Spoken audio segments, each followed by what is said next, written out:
My grandmother is tiny and old and Italian, and she knows just enough English to ask me, so you have a boyfriend? I never rejected the languages of my ancestors in favor of English. I never had any choice. The journey began in my mind. The journey ended in my heart when I realized I was one at one and inside of everyone. You know, I was never really accepted because of the way I looked. As much as I tried.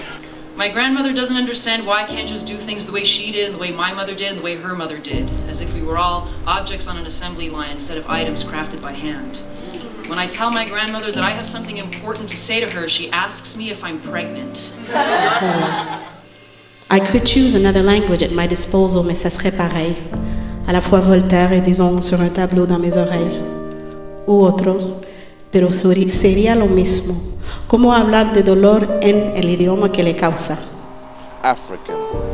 Nothing more than sensations and shades, fear, vengeance, love, and admiration. Happiness to eclipse all else.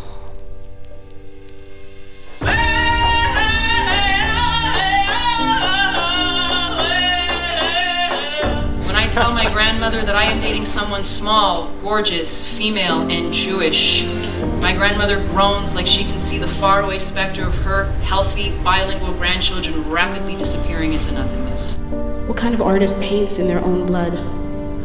Who dances in shackles? Who photographs in x-rays? We do. Black artists who use languages like English and French and Spanish and others, never the languages of our foremothers, we do. You are lost and yet found. You will lose the world's riches and yet find yourself and forever